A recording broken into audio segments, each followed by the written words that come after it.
episode 105 for the week of July 31st, 2017. This week on the show, the dads talk crazy Frank Miller, $30,000 worth of Super Mario Brothers, the It trailer, and how do you keep the kids engaged during the summer? All this next on the Legion of Dads. Dad's home. Hi, Dad. Lord of the manor, king of the castle. Well, that seems appropriate. I am a dad. We are dads. We are many. We are one. We are the Legion of Dads. The Legion. Dads. Hello. We are the Legion of Dads. Join us. The Legion of Dads. An entire legion. Great, Dad. We are the Legion of Dads. Daddy-o. From now on, we'll be known as the Legion. So we are many. We acknowledge this is an appropriate metaphor. We are Legion. We are the Legion of Dads. You are not alone. We are all in this together now. Hello and welcome to the Legion of Dads, a show for the modern dad who, like us, may not be able to get out and watch all the newest movies or play the hottest video games, but we do our best. I'm your host, Wyatt Cagle, and as always, I have my co-host with me. He is the father of two, the master of Marvel, our connoisseur of comics, Kenneth Dupuy. Kenneth, how are you today, sir? Hey, Wyatt, thanks for the kind words. Well, after last week's, or you introduced me to a lot of new Marvel things last week, I was like, all right, well, he is now the head of that. I don't claim to be any of those, but okay. Well, I will give you those titles. We also have with us the father of four, our Nintendo historian, Richard. Richard, how are you today? I'm doing great. Well, gentlemen, let's get into the show. First thing we have is the news. Kenneth, you have the first news for today. Apparently you have something talking about our favorite crazy man, Frank Miller. Yeah. Well, I'm sure a lot of you out there are familiar with Frank Miller, either from, some of his years of working on comics or even some of his stints in Hollywood working on productions like Sin City or the Spirit. What was that? The Dreadful Oh, you beat Spirits. me to it, Richard. Yeah. Well, he's... Right for that.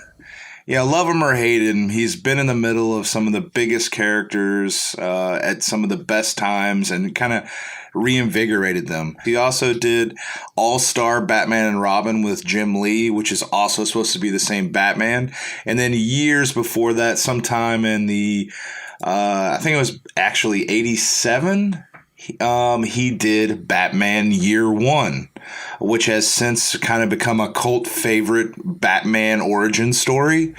Movies. It was also a huge influence. If you read that comic and you go watch Christopher Nolan's Batman Begins, those two movies. Yeah. And The Dark Knight. And The Dark Knight. I mean, they sync up. I mean, there's some elements in both of those that sync up pretty well. Well, word has come down from an interview that it looks like Vulture, the website Vulture, did with Frank Miller at Comic-Con after one of his panels. And basically he said that he's working with DC trying to get a Superman Year One project. I guess it's kind of mirror the Batman Year One title. Comic book creators like to do that. They like to cash in, as is anybody, on kind of a, there's a series right now going around, Earth One. There's a Superman Earth One comic book, little graphic novel done. There's a Batman Earth One. But now Frank Miller's coming back, which to some might say is roots, and hitting a Year One story with one of DC's top big Trinity, which is the second one he's done, Superman. He doesn't go into too much detail about it, but I don't know. It has the potential to be really great. It has the potential at this point to be something we should all be afraid of.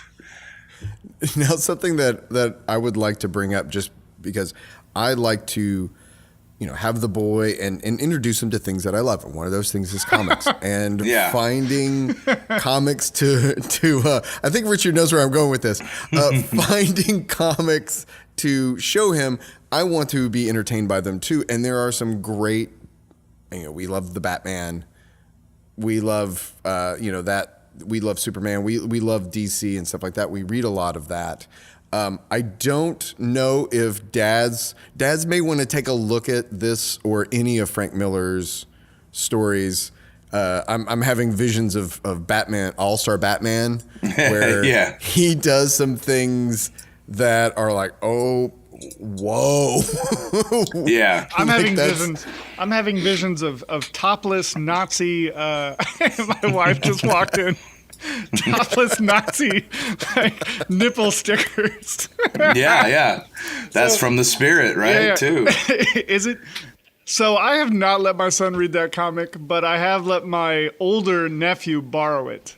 He's reached the age, but definitely tread lightly with Frank Miller. To my point, I hit this at my household all the time.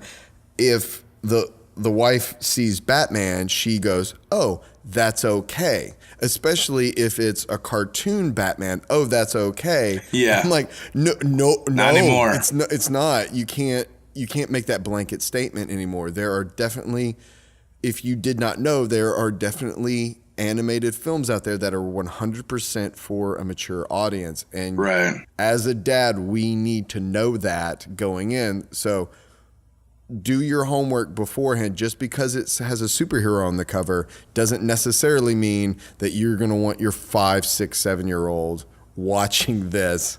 Moving on, we have some more of our favorite robot from the future that comes to the past to go back to the future and kill a certain lineage. Terminator, Kenneth.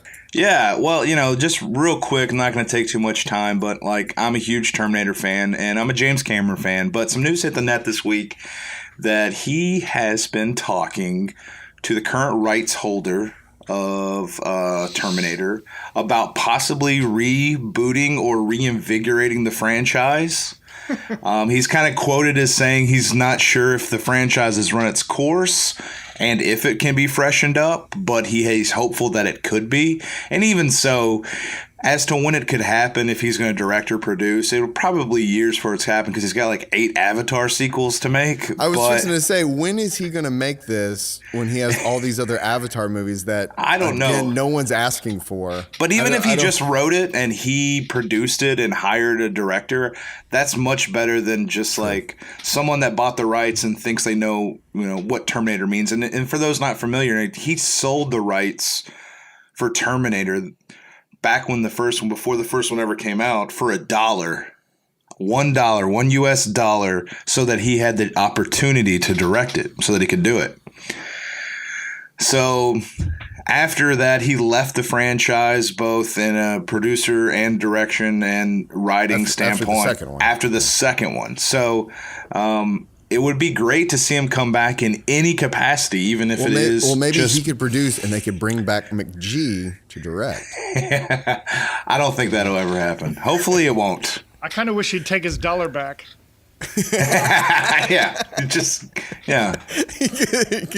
like, can I get backsies? Could I just get that dollar back? Well, he also directed the part of the Universal ride that was the Terminator ride that came out shortly after Terminator 2, which is actually a mini sequel to T2. Like young John Connor, Eddie Furlong, travels to the future with a Terminator that was sent back to grab him.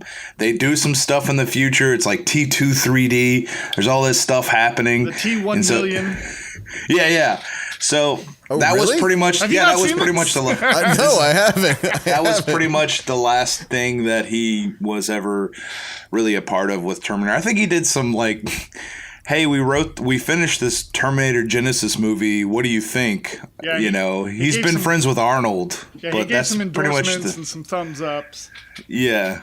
But he's kind of optimistic about where it could go, and that's great. Because Arnold will want to do these till 3D. Yeah. Wow. Arnold's going to want to do these movies till he dies. It's still there. Is it? Yeah, it was there when I went 3 years ago. Yeah, I haven't been to Universal in a few years. Status closed. December 31st, 2012. Or a couple years ago. Yeah, a couple of years ago. Yeah, but it opened up. I'm on the Wikipedia page right now. It opened up in May 6, 1999. Yeah. The Day of Judgment. No, not really. So they actually did a little. They did a little production for 1997 or that. something. They got like most of the same crew back. And one of the DVDs or something has a little special on it.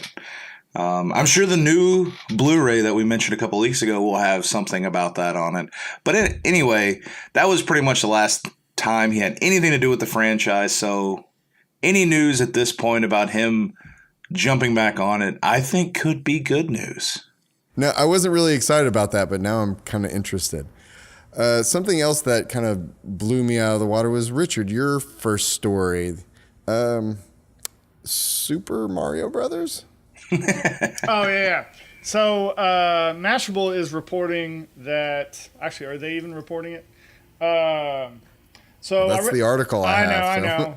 But they can just copy and paste. Who's reporting this? Doesn't matter. On Mashable, there's an article. The Legion of Dads is reporting this right now. Right. Exclusive. That an unopened Super Mario Brothers copy for the original NES, the box, still in the seal, with the price tag on it for $26.99, sells for $30,000. Goo! What? Yeah. Unopened, still in the wrapper. I mean, just everything. Mint condition, $30,000. I mean, and that's the game that pretty much You could download. came with it came with the system when you bought it. Yeah.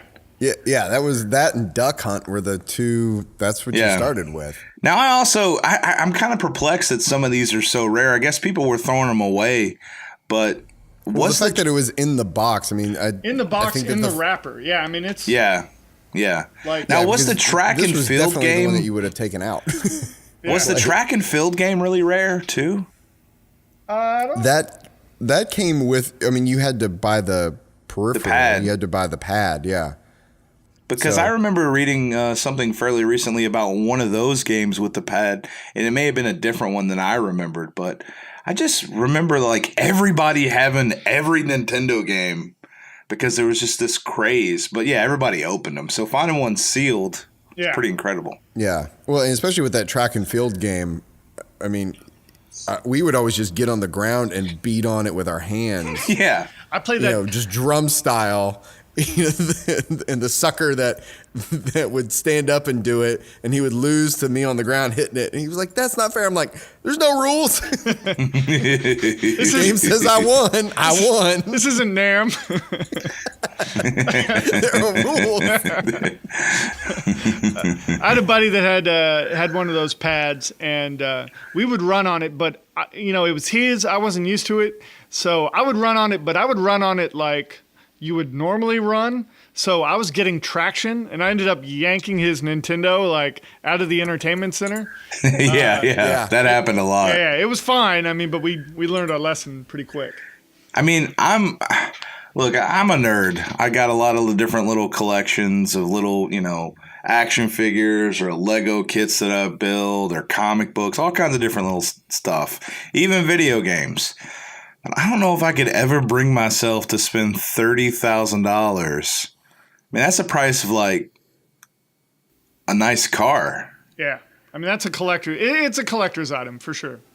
All right. Well, let's maybe talk about something that Nintendo actually wants to sell to people. So, Richard, I know that you are getting hounded left and right in your household for the new Nintendo 2DS XL. Tell me, why do I need this? Well, there's two things about it.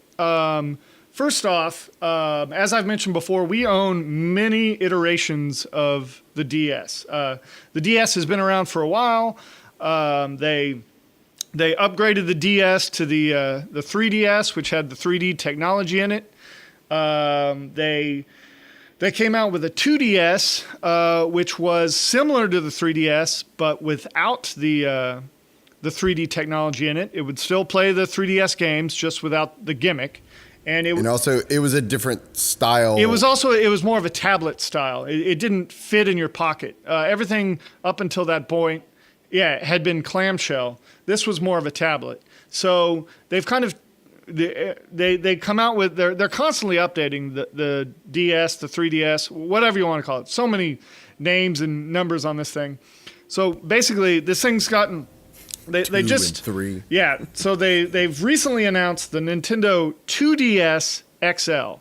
So what it is as these DXs have gotten bigger, this is basically an updated version. It's got the clamshell design. I mean, I've seen some videos of this thing. It's pretty. I mean, it's got a huge screen up top. It plays the 3D games, so you can play all the current games. It does not have the 3D feature, which was kind of a gimmick to me anyways. I never liked that 3D feature.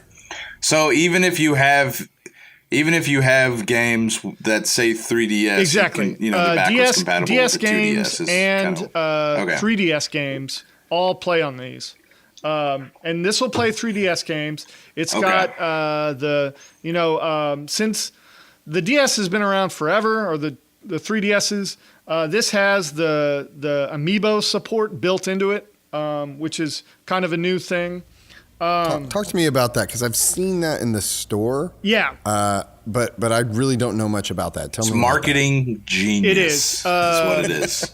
However, I haven't jumped in on it. The amiibos are little trinkets, little toys that I guess that's not a proper. They're little statues, little figurines. They're all toys. The little figurines that you can actually put onto, or it uses, it communicates with the DS. You put it on right, there. I think you put it on like the bottom screen, and it'll load characters or load special things. Or it'll even save character XP. You can upgrade characters as you're playing.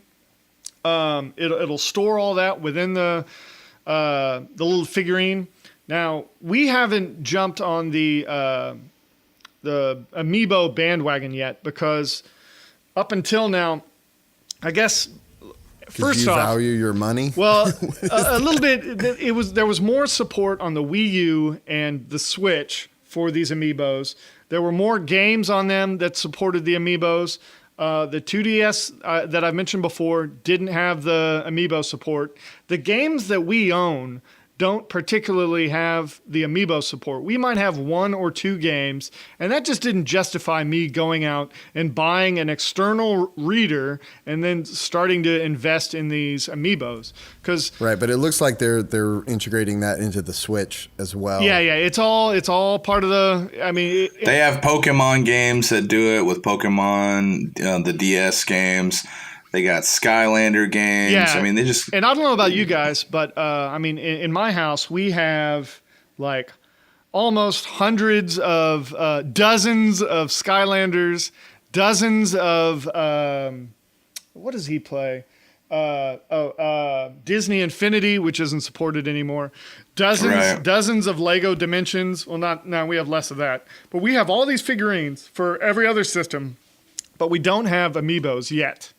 Now as we keep buying the newer games, we're starting. But does it really help? I mean, is there any game elements to it? I'm trying to figure out what other than like. So you're buying XP. So you're buying like a weapon or something. You're like buying that, a character. In some cases, you're buying a whole character. Yeah. That you can unlock. Yeah. So wait a minute. I'm buying a $50 game that doesn't have all the characters, and instead of doing achievements like in the old days where it's 2017. I am new to this part of it. Oh yeah because originally you would take the old model, shatter it, and then sell each individual piece.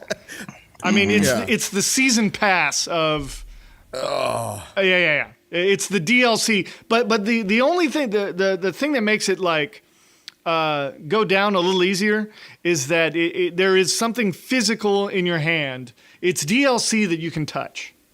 It's a toy too. I mean, you can still use it as a toy. You get like a Paper Mario or a Pixel Mario or a Wind Waker Link or a Twilight Princess. I mean, it's all of them. It's a little Rob. I mean, they're cool to just sit on your desk or whatever. Right. So this will have it built in. I'm just looking at the 2DS here. So basically, for $200, you can get the 3DS XL, And the 2DS XL, which is the new thing you're mentioning, is like $50 cheaper. $50 cheaper. So if you want to get in the DS game, but you don't want to spend as much money, But even the other version of the non-XL, the tablet style, it's only $80. And that's the one we have. So they got a lot of options here for, And also the one that's $80 comes with Mario Kart 7. It comes with the game. The other ones I don't think come with games. So for me, I was actually looking at the $80. I was looking at the fit in the pocket thing. And that's what the sell is now you can fold it in half and you can fit in your pocket. Now, and honestly, why this is exactly where we were. Because up until now, my kids have been just fine with the tablet.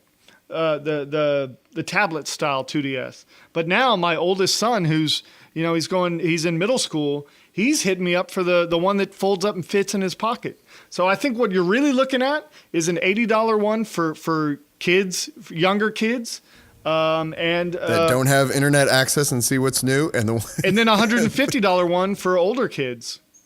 Mm-hmm. Something that can fold in their pocket and they can take to school rather than throw this huge thing in their backpack. So that's Nintendo's newest offering.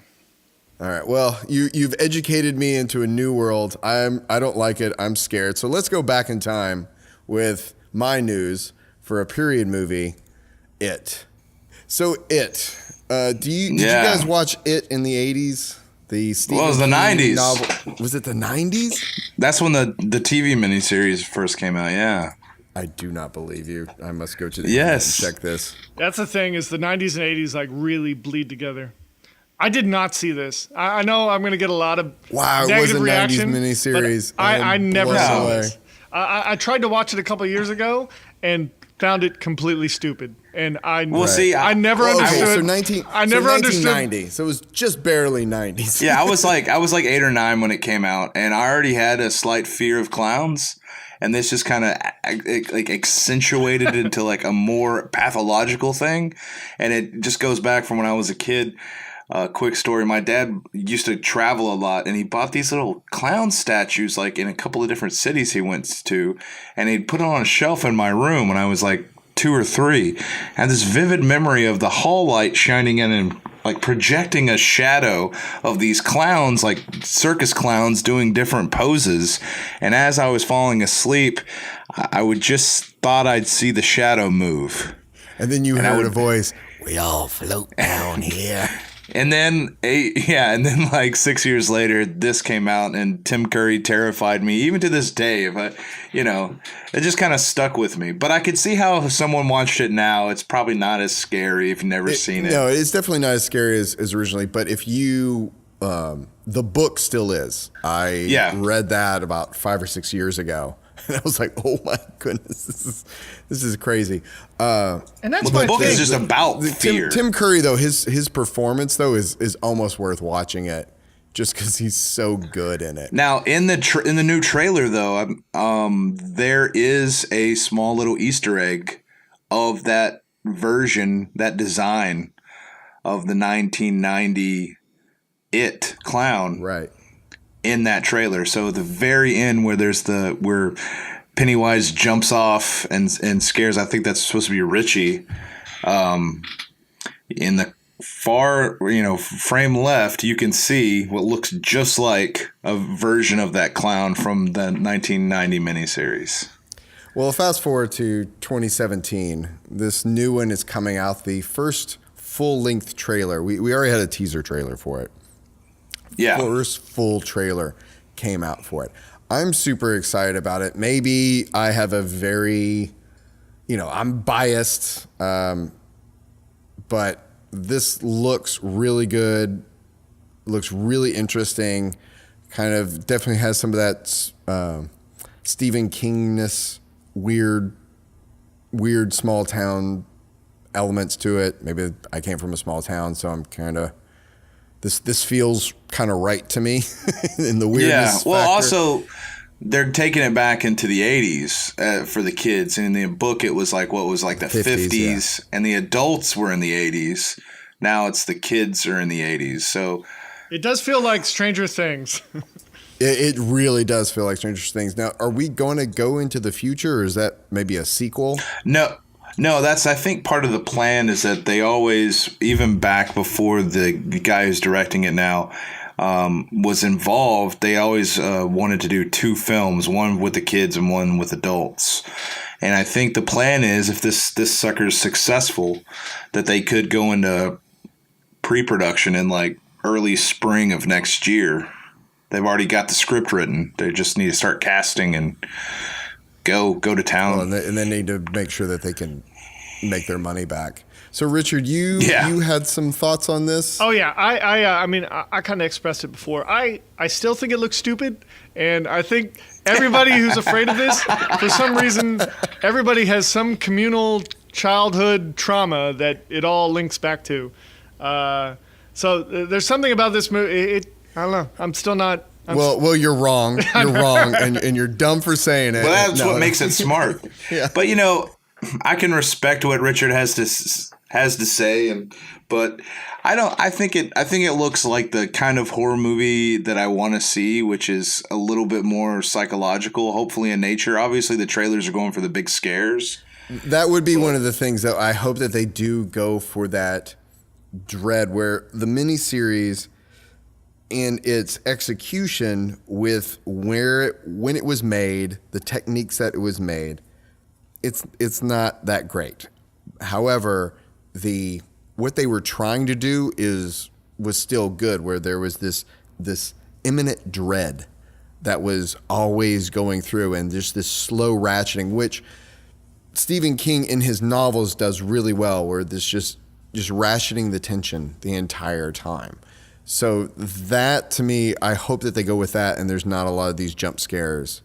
You need a little scare every once in a while, because that releases the tension. Right. You need to ratchet it up, get it up there, then release a little bit for the audience so that they don't go crazy and then go back and forth, or they just switch off. I mean, that's what a lot of times, I know me personally, with like after the first Saw movie, those movies just became so overdone that I was like, all right, this is not scary. I'm just switching it off. After like, that, I'm not invested. After that first Saw movie, I was like, all right, that was a surprisingly good story, and everything was cool. Like, all right, well done. I will never see another one of these. And then they came out with 20 of them. And they did, and I was like, nope, not gonna do it. Like I love a good scare. Like, don't get me wrong, like a good scary movie, I see a place for that. But torture porn, like, nope, no, thank you. I'm not interested. Well, I'm actually getting back to it. I was just kind of actually surprised that, like Richard said, he still thinks it's stupid. This is one of those like characters that people either are terrified and they love it for that. They love to be terrified of it, or they just don't get it and they don't like it. Even with the books, either people love it or hate it. And I kind of find that those are the properties that, get made out of, like, into big movies. People either love it or they hate it. And I'm surprised that it's taken like 27 years now? Yeah. Yeah, almost for 30 like years for them to get another iteration of this character out, because he is in the King world really beloved. This character of and a lot of the characters in the book. Because this if you go Pennywise into the clown to the world of Stephen King, and the character of it is like an entity that has been around since the. Well, no, that's one of it, and like he's got the deadlights and some of these other elements, but apparently he is kind of like pure evil. I'm not going to explain it well, but there's two forces that helped create the universe in Stephen King's world. One's like a turtle, and he's the good, the giant turtle that we all live on, or something like that. And then what Pennywise is really, and they are the antithesis, and that's kind of like why in the book it talks about how he can't be hurt, and how these kids are hurting him. It would be like an ant hurting an elephant. It just doesn't make sense to him. Like, how are they defeating me? Because they are so nothing. Because he is this entity from this beyond. From beyond that. He is a god, And yeah, and a lot of people say, "Oh God, that TV miniseries or the old movie, he was just a big spider." And that kind of fell on the filmmakers. Kind of didn't really handle that great. But from memory, don't we serves me all right, know that a giant spider in the third act is exactly how every movie should end? If I saw a giant spider right now, I'd That's be how you terrified. make But movies. the point I think, the point that the movie was trying to make, I think that it was the one thing it could find that all the kids were afraid of, and B, it was kind of the closest thing that their mind could handle, like even their puny human minds could see as being a part of what he really is. It's the closest approximation that their human mind could come up with. Yeah, as to what he really was. I'm really interested to see them go more. But that won't happen in this movie. Yeah, no, well, what I'm interested to see with this movie is the town kind of being underneath the spell, which I don't really remember that. I think they had it a little bit in the adult side of the miniseries. But I think that's kind of also, because it has those shots of the Stephen King always throws in some really, love or hate Stephen King, you have to always applaud his ability to write weird, interesting characters. And I'm hoping that they bring some of that out. Yeah, and there's also some talk of, even for those fans of the book, that they're going in and they're changing some of the details because they don't want to either take something and try to just basically it be a remake of what they did in the 90s series, because in some cases they did stick pretty close to the book in that old miniseries, and who wants to just see that thing done again exactly the same way? So I think they're changing some things and trying to take the meaning and the heart of a scene and transplant it into a new version of it, which I think could be interesting, but we don't know, it could also backfire. Now, who knows? is this set in the Dark Tower universe? I mean, is the production, is it from the same company? I don't know about that. Or even I don't think that they're trying to. I don't think that they're trying. Now, if you go like a cinematic Stephen King books, King. they're all the same in the book series. Sure. I don't think that anybody has done No. They have not pulled a Marvel or No, these are something not like the that, same where they're- production companies. We are going to move on now to a new segment, movies out this week. So we're going to talk about movies that are coming to the theater, movies that we see that could be something that you want to see either with friends, with your spouse, or with your kids. This week, I don't think we have any kids' movies. The two that we're going to talk about that are coming out this week are The Dark Tower and Detroit. Let's talk about Detroit first. Okay. Since we've already given Stephen King a lot of love, let's go to the other show right now, Detroit. Have you guys seen the trailer for this? Yeah. Does this interest you guys at all? Yeah, I think it's got a pretty good cast, to be honest with you. I mean, Catherine Bigelow is returning to directing. Well, she really didn't go away. I'm just saying that she's directing this. She is, probably best known for like The Hurt Locker, Zero Dark 30. Point Blank. Point Break. Sorry, not Point Blank. Point Break. I was like, Point Blank, really? Blank's a different movie. Yeah, but she is just an amazing talent, an amazing voice. And I'm really interested. Me personally, I'm really interested to see how she approaches this content. Yeah, I think that it's probably pretty timely with what's been politically happening in America over the last couple of years. So, but I think that beyond her, it's got a pretty good cast. John Boyega from like Attack the Block, Star Wars. John Krasinski's in it, from The Office, if you're familiar with that show. You've got Anthony Mackie from like the MCU. He plays Falcon. He's also been in one of my favorite Michael Bay movies. Can you guys guess what it is? Your favorite Michael Bay movie? Pump It Up. No. Was that one of? Yeah. Was that? What was that workout one? Yeah, that's what I was. With The Rock and Wahlberg. Yeah, with Wahlberg. Okay, I don't. Well, that's probably not it. It's probably Bad Boys 2. Bad Boys 2. No, it's Pain and Gain. You guys are right. The workout one. Beating around the bush there. Thanks a lot for throwing I us was just letting the guys letting you go. But just dangling on that string. Just nope. You guys hang yourselves. But yeah, I mean, I think it's got a pretty good cast. I've seen a trailer a couple of times. I definitely don't know if I'll check it out this weekend, but it looks pretty good. Check that out. Again, not necessarily for the kids, but maybe a good date movie, something to check out. If you are looking for something with a little bit more supernatural, a little bit more, shooting stuff and blowing stuff up, we've got The Dark Tower, which, to be honest with you, I've read some of the books, not all of them. The amount of explosions in these trailers is not what I had in mind when I read The Dark Tower. But I only got to book 4. Maybe in book 5 it just gets crazy. I've never ever read any of The Dark Towers. One of my best friends is just like, he's not even an avid reader, but he got hooked on these books. He couldn't put them down, and he's really excited about the movie. Now, one of the things that I read about the movie is that you don't really have to have read the books to get what you're about to see, but there's a really great thing that involves of how this movie works into what has happened in the books.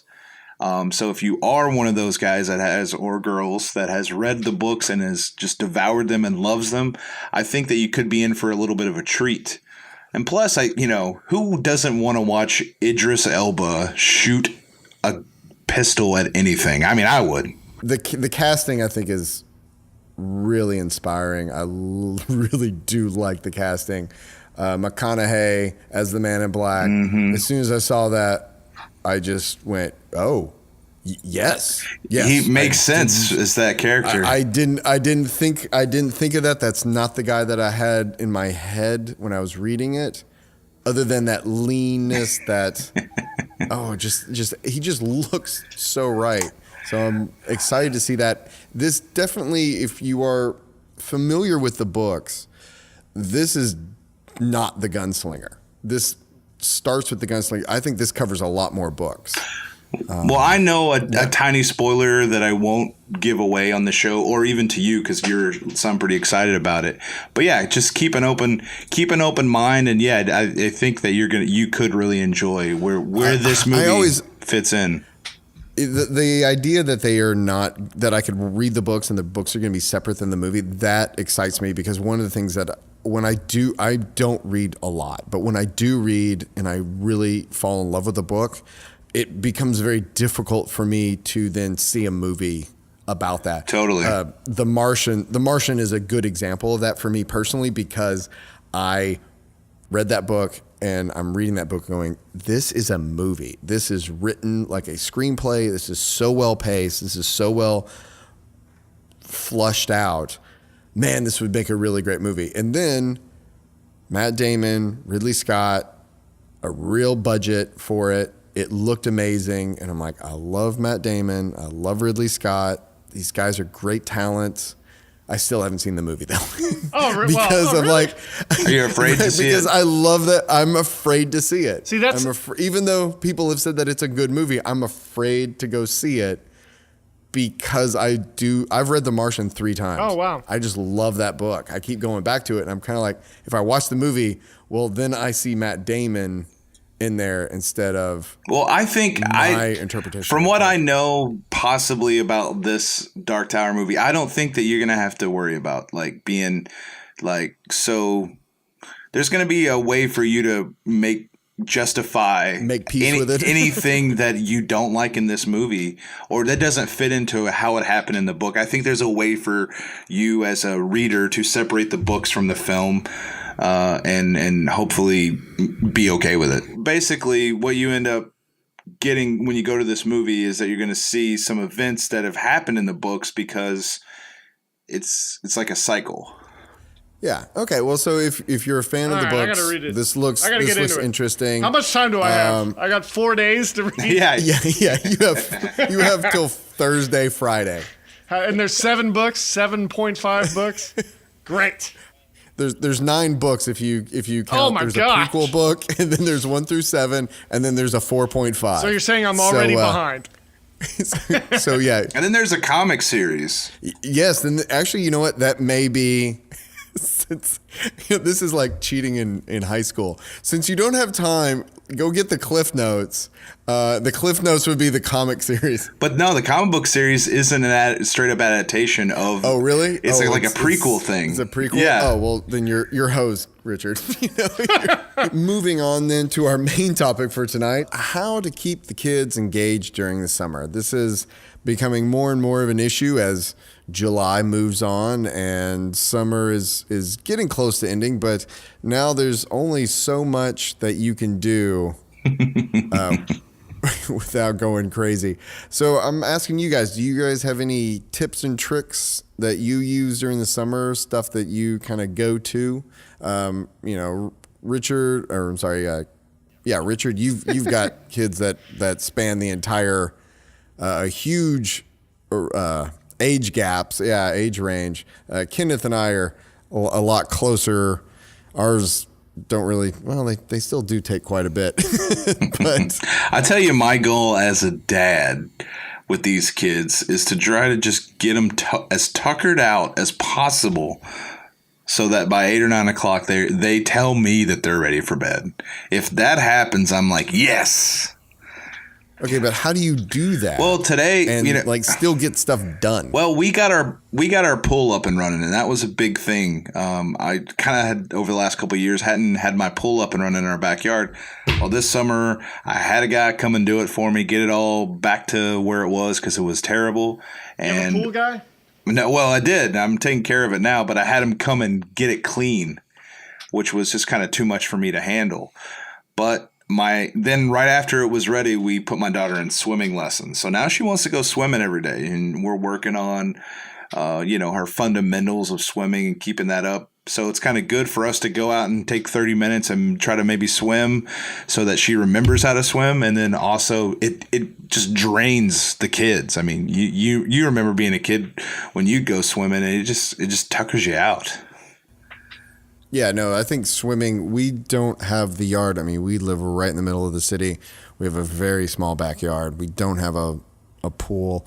But I did go and, even today, took him to, the park. There's a park that has a little splash pad. Yeah, and stuff we do that too. And yeah, just taking them out and doing whatever you can. Do you guys have anything for at home though?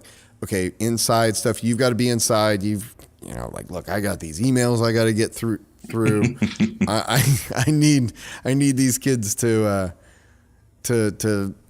be entertained for an hour or 20 minutes. Just give me some peace.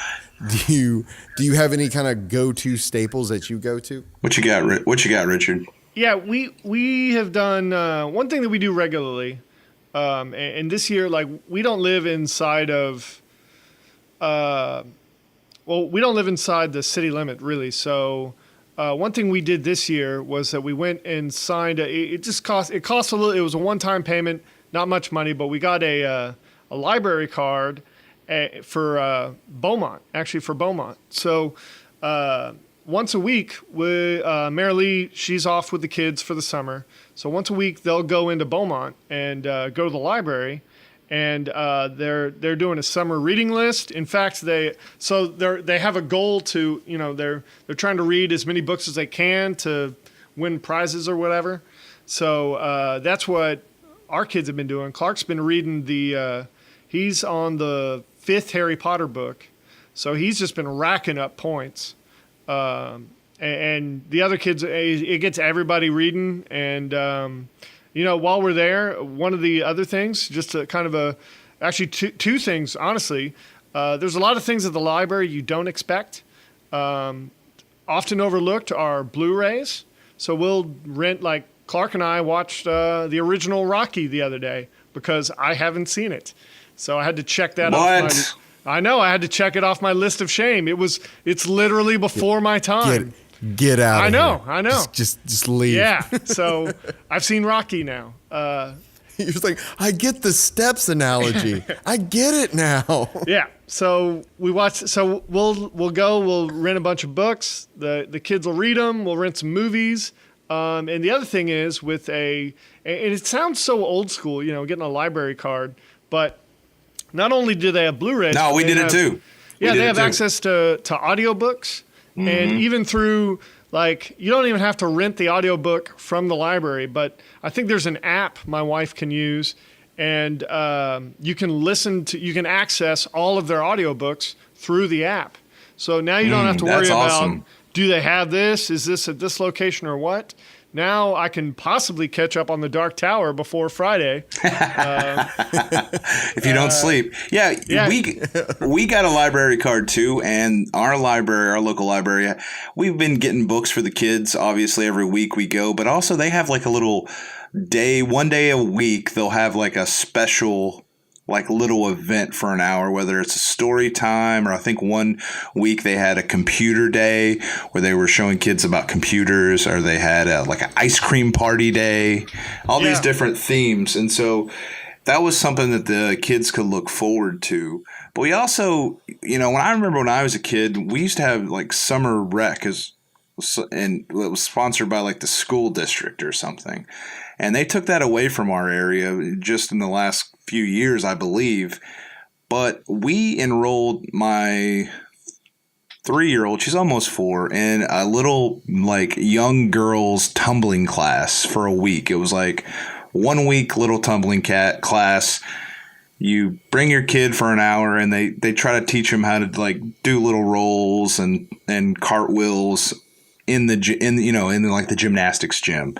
And she had a blast with that. And so my wife was really adamant this summer about trying to just get her to try a bunch of different things. And sometimes you can't do them all, but we just try to keep her busy and looking forward to at least one fun thing that she can do that week, whether it's looking forward to like the library thing or going to a swimming lesson or that, Do you do summer camps or anything like that, Richard? Do you send your kid off for a week? Do you do Boy Scouts or anything like that? Well, we do a couple things. We are really involved in church. And so during the summer, my wife has got it figured out. But there's always a VBS, a Vacation Bible School, available. And the kids love it because their friends from school go there, and I mean we'll send them to 4, 5 different churches VBSs, and good God, man! I know, dude. They're learning about the Jewish faith. They're looking at we're looking about the Catholic faith. Baptist, Methodist, whatever. We tend to keep it within the same denomination, but. We'll send them all over town. We'll send them to Beaumont. But like, one of the cool things is that some of these, like, they'll be back to back. So it'll be 1 week, all 3. Well, it was 3 kids. We can get rid of 3 kids. Man, you really want these kids to rebel in their teenage years. They're just, so for a couple hours, you're really floating them with the hard religion all summer long. Well, they have a good time. Bible school is yeah. So for a couple hours, I guess my Vacation Bible School was a little different. Yeah, and I think it is different. So whatever you might have in mind from 20 years ago, it's all fun and kickball these days. Yeah. So we'll send them. I mean, they'll be back to back, and that gives my wife a couple hours to maybe go shopping with just the baby. We had one Vacation Bible School, one that we really enjoy. It's not our church; it's a church down the road, but they do it on the weekend. And it's like all day. So Marilee and I can we can actually go see a movie or, get some stuff done without the kids. Read the Dark Tower to each other. That's right. Well, so we're able to we're able to get some stuff done without the kids. And meanwhile, they're having a good time. They're playing with their friends. They're getting out of the house. They're doing stuff. And on top of all that, they're learning some good stuff as well. Yeah, no, there's a lot of good stuff. There's a lot of good resources out there, and I would tell dads, go out there. One of the ones that I really like is Dad Labs on YouTube. This they're usually like 30 seconds to a minute videos. They're really short, but he kind of sets up little science experiments. Okay. For, 3, 4, 5-year-olds. Nothing too complicated, but you kind of understand how things. It gives you an opportunity to explain the natural world to your kid. It opens up, and with me and the boy, when we do these things together, he's having a blast. They usually just take stuff that you have in your kitchen, maybe some paint, nothing too crazy. My wife is all about the art supply, so we have tons of stuff, so I've got to use it. Yeah. And then just having, Play-Doh and chalk for the driveway, we can spend hours out there. And so that's, Dad Labs on YouTube, I find is a really good resource for that. And I would push anybody to that. I would also, how do you guys feel about like basically putting your kids to a project, like giving them something to do, like actually bringing them and doing something, like bringing them with you whenever you do your if you're doing work around the house, bringing them out, teaching them stuff, giving them projects for the summer. Because I remember growing up, that was what we did. We were like, all right, you're going to, after about, I think 6 years old, I was put to work. Yeah, exactly. It's like, you're going to paint that fence. And that was what we did. I need to do better at that. I remember that I was probably younger than my son was when I started mowing lawns. And I have tried in the past to like give him some small yard jobs, and I have been disappointed.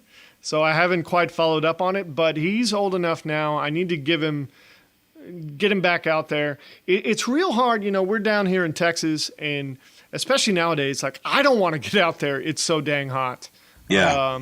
And moreover, but that was always what I thought my dad wanted. He was like, "Oh, I don't want to go out there anymore." I know. Yeah. I've already I can't done wait it. for that. You go do it now. It's your turn. And, I mean, my yard.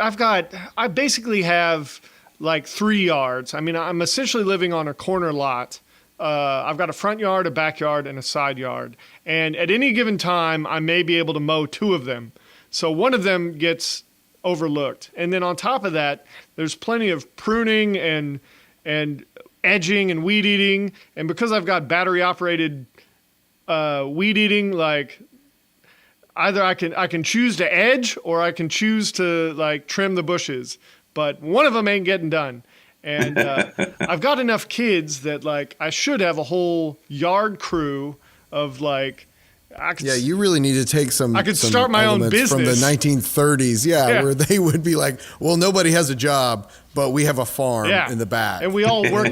We all work the land. And we all work it. Yeah. My mom grew up with like 7 kids. Yeah, and that's what they did. I need to get back to that part point. of it. Because right now, and is that it's overwhelming. My kids aren't old enough to do that, but yeah, they're going to get to that age. But my daughter, like I said, she's almost 4. But anytime I'm doing a little project around the house, if I can find something for her to help me do, whether it's, hey, go get this for daddy, or can you hand that to me, or could you go tell your mother this for me, she gets really excited. Like, she likes to help, and my wife does kind of try to get her to help her when she cleans something. She may give Gracie a little spray bottle with water and let her wipe something down or something like that. And she gets a prideful feeling. So I can't wait for her to have that same feeling when I make her do yard work. I think maybe that's something that I've been seeing that I don't want to do in the modern parenting that I kind of see, is that they shelter the kid a lot more from work, and then we wonder why kids don't have a work ethic. Yeah. So I'm looking at, because I'll tell you right now, mine's 4. The boy's 4. He does work. He knows how to hammer a nail. I've shown him how, and he can actually do it. Just today, he helped me clean the car. He can vacuum. He knows how to work the vacuum. He knows how to wipe down the dashboard with with a wet cloth and stuff like that. So I really do think that we, not like we, just in general, we, not the three of us, but we as a society have really started to shelter kids, maybe a little too much. And then we wonder why they can't do the jobs that we need them to do. Because, I remember as a kid, yes, I had my time to have fun and play, but I also were given projects and expected to do the work. And whenever the work wasn't done, I wasn't beaten for it, but we went back and I was shown how the job was supposed to be done.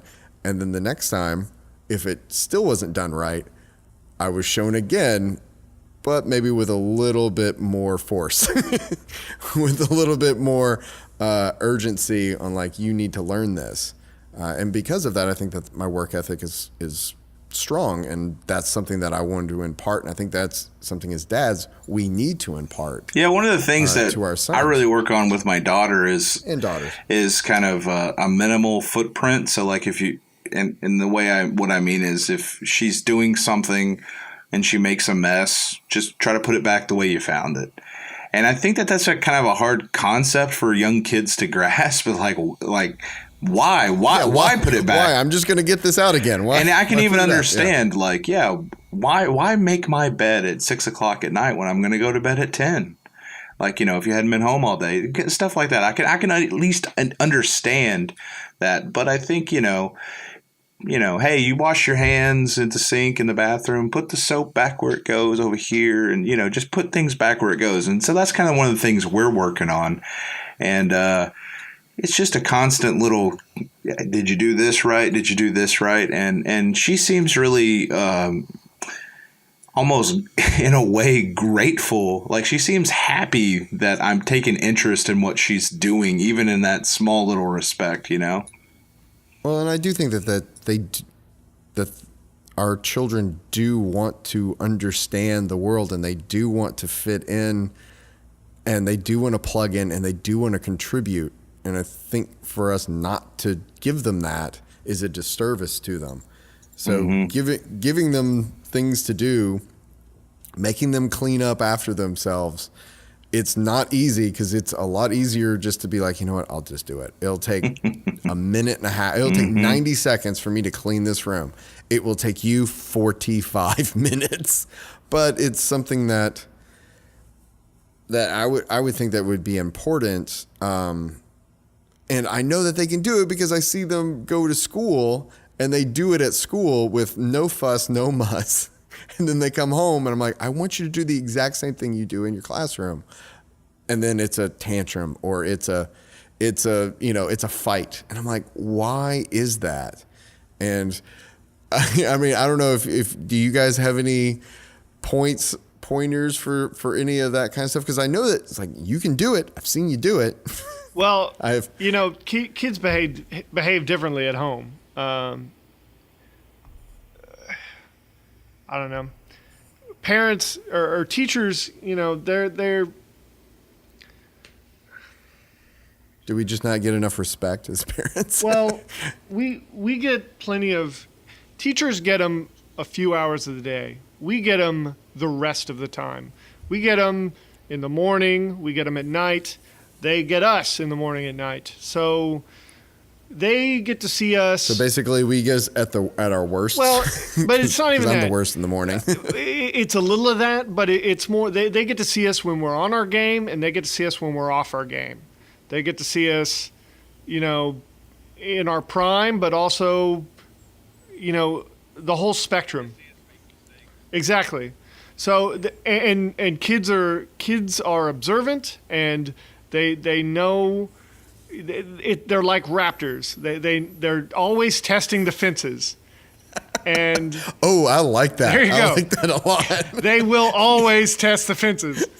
And that does. Like my children are like raptors. They are. And so they know what they can get away with. And because of everything I've mentioned, sometimes they can get away with more with their parents than they can with a teacher that they've only known for, a few months, that they only see for a couple of days, but they know that, you're the one that loves on them, that comes to them when they're hurt, but also the one that disciplines them. They know that whole spectrum, and they also know how to manipulate you. They know how to work the system. Yeah, they know how to manipulate from a very young age. So it's different. It can be different. Well, I wish that there was an easy answer for dads out there, but I guess the only answer is just to try to test your own kids' fences. Look, if you're a dad and you're try to understand increase the how electricity.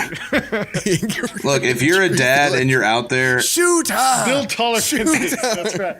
Like if you're a dad, work her back. If you're a dad and you're out there and you're thinking about this stuff, that's good. That's being a dad. If you don't think about this stuff, then that's the first step. Yeah. So you're doing something right. If you're even thinking, is this right?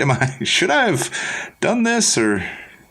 At that, I love that sentiment, Kenneth. I love where that is, and I think that may be where we just need to end our main topic tonight, because that's just so great. I really do love that idea. So let's move on to RecommenDADtions. Hey, I got it right. Yay! After 105 episodes. All right, so Kenneth, what do we have for us this week? All right. Well, for my recommendation this week, for the dad, I'm going to go with the Garmin Vivo Active HR watch. It's a smartwatch. It's got built-in GPS. And, it also has a lot of features with your phone.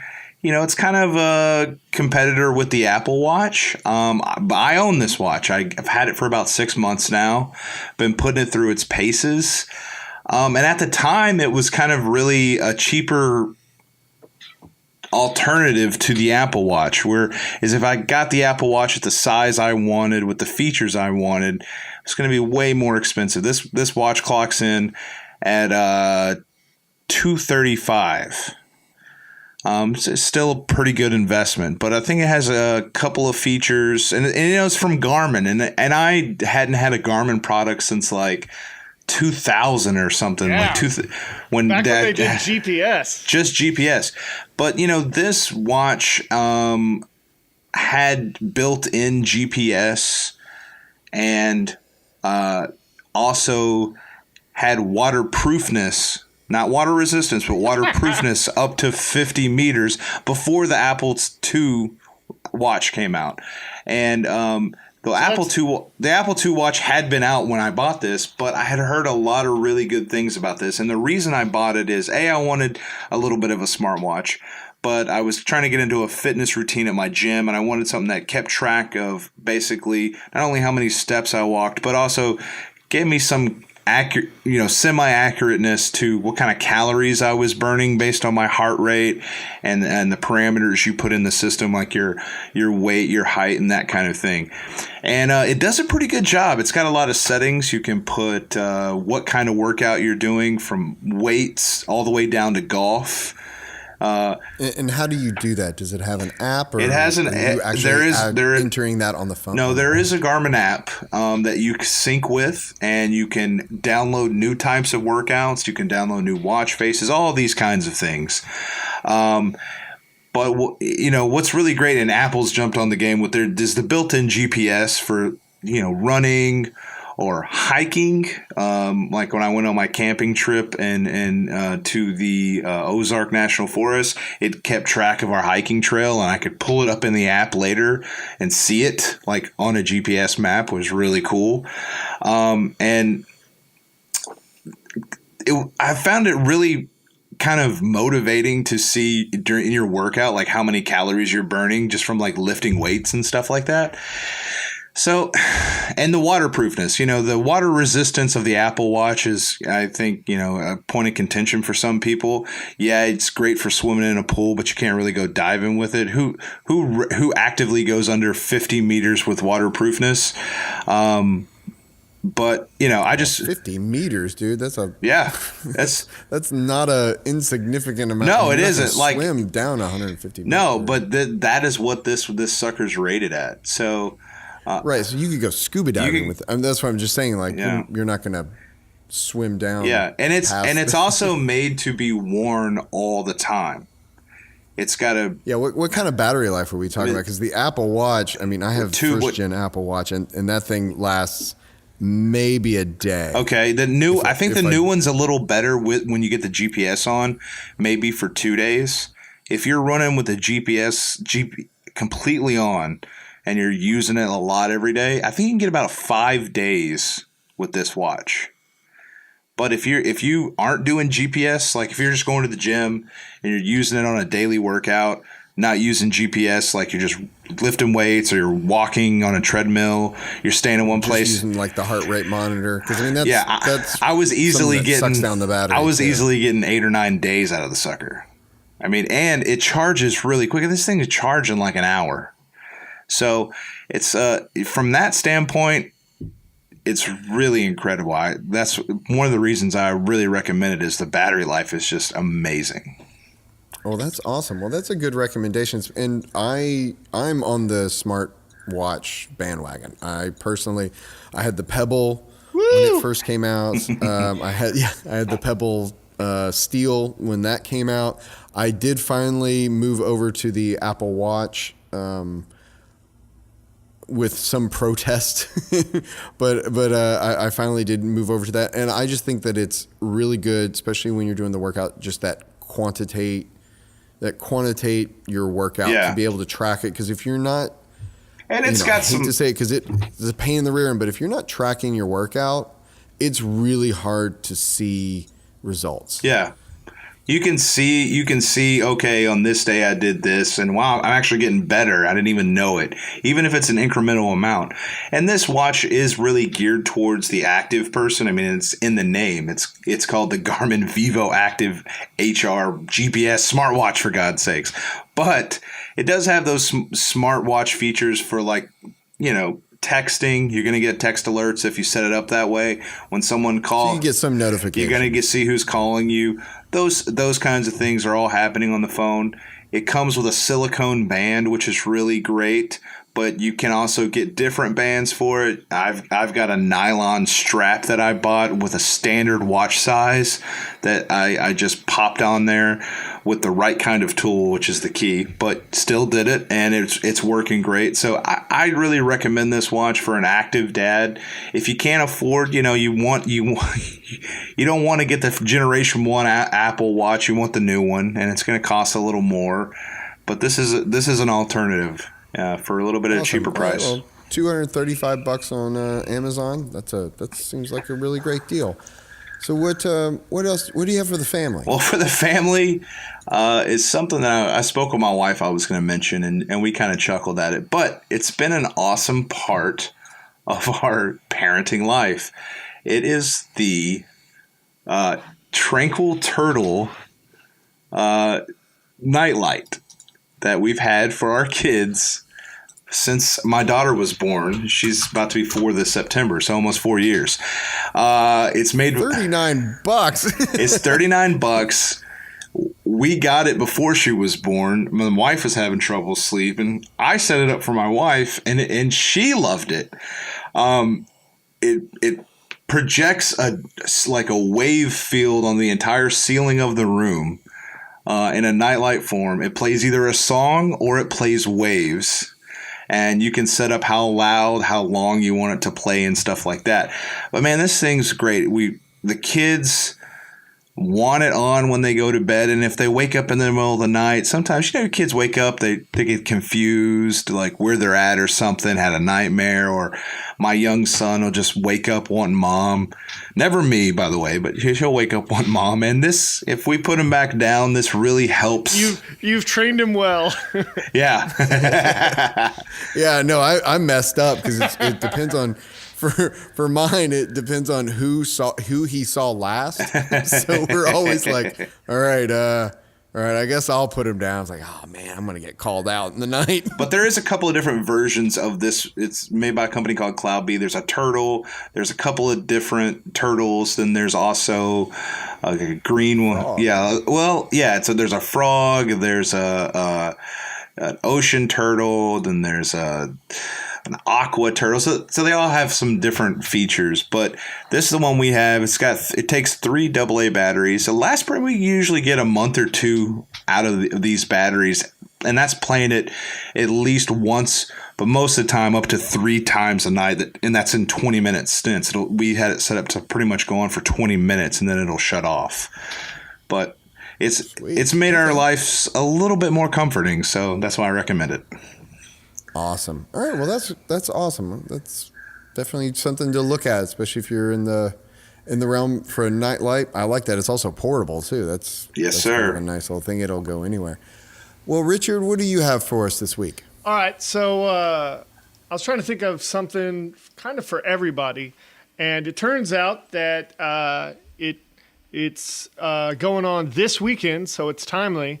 But one thing that I do, especially during the summer, I try to do it as much as possible, but Lowe's and Home Depot have these kids workshops, and they are free, and Lowe's doesn't do it anymore, but Home Depot still does, and it's on the first weekend of the month, the Saturday, and it's something that, it's great because I can bring all of my kids from like I said, I've got a middle schooler down to, well, let's say the 5-year-old. We can all go to, last time we went to Home Depot and they all built a bug catcher. They give you everything you need to do it. They give you all the supplies, and you can paint it. Usually we don't paint it there because I don't want to drive around with a bunch of wet paint projects. We'll paint it at home. But they give you all the wood. It's little kits, and so we did these little bug catchers. And the older kids, they're doing it on their own. Clark did his on his own. I'm working with Colin, and then Kate. She's getting the hang of it, but I'm still able to kind of help her out. But it's free, and you can find it at your nearest Home Depot. Just look up the Kids Workshop and put in your area code, and you can sign up, or you can just show up on the day.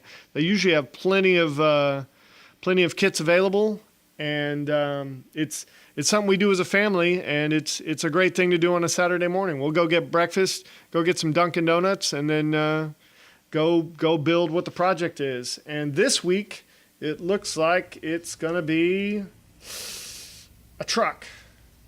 Yeah. Penske truck. Penske truck. I don't see what that picture is, but apparently it's a truck. Yeah, I don't know what that. Apparently it's a truck. Yeah, I'm guessing it's some kind of. It's almost like a Pinewood Derby kind of. You build a wooden truck and then decorate it. Usually they're little decorative trucks. I mean, they barely. We've done some in the past. They're more for looks than they are for function. Sure. And what's cool is, especially on your first time, like the kids will get a little kid-sized apron, Home Depot apron. So, Oh, nice. So this happens throughout the year. This is not just a summer thing. Yeah, it's every month. Yeah, it's usually every month. The first weekend of the month, they've got a kids workshop going on at Home Depot for free. Wow. Okay. Well, yeah. Everybody check out HomeDepot.com with their workshop. HomeDepot.com/workshops, because it looks like they've got all sorts of, even for your dads that are just looking for your DIY kind of stuff. And I can't speak to those. I haven't been to them, but I mean, I do need to. My kids' rooms need ceiling fans, so it looks like in a couple of weeks they've got install ceiling fans. So yeah, exactly. Or we watch a ton of HGTV. Installing tile backsplash. Maybe I should go to that workshop. But there's stuff here for kids and adults. A little bit for everybody. Yep. And the kids thing, and it's free? It is free. You can register online. That's awesome. You can register online, but really that's just to make sure that they set aside enough kits for you. But in my experience, you can just show up the day of, and they still have plenty available. Oh, man, I'm registering right now. Do you think you could just call your local Home Depot and find out? Actually, Yeah. Well, no, you can go on the website and it has a search. So your zip code or your city. Yeah. Oh, okay. Put it in there. Great. Find a store. Boom. Yeah, because I've already found mine. Cool. Right here. Yeah. No. Great And I tip. mean, yeah, That's a good try. like you were saying, teaching kids to use a hammer. This is a great way to get them involved. Exactly. Now, yeah, you're thinking like 5 years old, like mine. And by hammer. Because I'm doing. And even then, no. I mean, even then, like mine's 5. He can't build this thing on his own. I mean, he can barely swing the hammer. No. But I can. Him and I working on it together is something he enjoys, and then he can at least paint it. So Well, and that's an experience that. yeah, and it's something. That's an awesome. Something we're all experience. doing together, and it's something we try to do. I try to do it as much as I can remember to. If we don't have something going on the first Saturday of the month, I try to make it to Home Depot. Nice. Okay. Well, everybody go check that out. That's a great pick for the week. No, did you have another one? That's the only thing I have on the rundown. Yeah, for you, I'm gonna say that's Okay. for everybody. Okay. No, I love it. My pick for the week, my first pick for the week is a little bit of an unusual little thing. It's the Quiplet Carabiner. It is basically like a carabiner with a hook that goes on, like is connected to one side and rotates 360 degrees. And you're thinking, well, what is this? This is just why would I want this? Oh, I know exactly why. It's a really, really useful thing. I really love having it on the backpack, and I carry it around with me everywhere, and I can just hook stuff onto like local, instead of putting stuff on the ground, I'll hook my bag to this and then put the hook on a tree and keep stuff off the ground, which I really like, or I can carry other stuff with me on my pack, and it's quick and easy. I haven't figured out a way to hook a leash to it and just have the kid hooked to the leash, but I guess if you could figure that out, you could do it. They're not terribly expensive. They're around $19, $18.36 on Amazon right now. But I find them they work all over the place, and I've even put them into my to my professional kit. They're all over the place, just because you never know when you need to hook onto something. And they're solid. They last a ton. They last a long time, and they're fun to use. That's cool. I'm looking at this image, and it's got one of the images down here shows you like using it the reverse of how you think, like using the hook area rather than the carabiner side. Oh yeah, you can use it. You can use it all sorts of different Yeah. ways, and that's the cool thing. And this was like a little Indiegogo project that got funded and campaigned, and now it's a little company. And again, like I said before, I like the little guy. I like these little companies that people are trying to do their own thing. So supporting that's cool too. And to me, it reminded me of my wife has a huge carabiner type clamp that she'll hang on the back of the baby stroller, and she can attach Yes. her purse or whatever bag that we're shopping at, her Marshall's bag, from this giant carabiner. And this looks like that, but with a little more functionality. A little, that rotating hook gives you, that thing spins around. You can do all sorts of stuff with this thing. Yeah, no, it's a little it's like a Swiss Army knife carabiner. That's pretty crazy. It does all these cool things.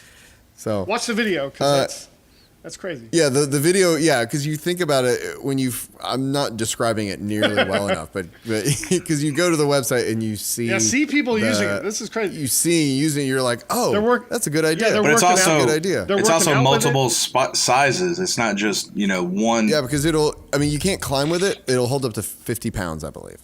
But I mean, as far as it looks like it comes in a couple of different sizes of the carabiner itself, right? It may. Oh, look at that. I don't. Oh yeah, I guess so. Yeah, I only have the original one, the smaller one. But yeah, no, it does look like they have a larger version. Because I'm looking at a guy holding one, and it's like as big as the palm of his hand. Right. They look like such strong hands. The power of the sun in the palm of his hand. Oh, look at that. Yeah, I can't speak to the larger ones, but the smaller ones are really nice. I've Awesome. probably have like 6 or 7. That's pretty cool. It makes like any chain link fence like a place where you can hang stuff or a grocery cart. Look at that. And that's I use it going to the grocery store all the time. And then the chain link fences and stuff like just getting your stuff off the ground. A tree branch? Putting my bags. Cool. I hate putting my bags on the ground. Also, it's a great deterrent just for security. Like you hook this to something, and then, I feel like if somebody came and grabbed my bag, if they were just running as fast as they can and grab my bag, it's not going to come off. Like it's going to be it's not as secure as an actual lock with a cable on it, but it's something. But again, just getting stuff off the ground. Keeping your stuff clean, especially with kids. So keeping stuff clean is so important. You could hang your kid from the fence with this. You could hang. I haven't 50 tried that pounds. yet. Up to 40. Their belt loop. Just put it through the belt loop. And the next thing that I wanted to bring up is something for the dad. I mean, the carabiner could be for the dad too, but I found this and I've been using it for about maybe like 2 or 3 weeks now, and I put it on my mind that I need to really clean up my iTunes and my music library. Like I was listening to the same stuff over and over, and I have a very large MP3 library. And the reason that I don't listen to a lot of that to the MP3s that I have that are older that I ripped back in the early 2000s and stuff like that is because of the metadata. Like I can't find stuff.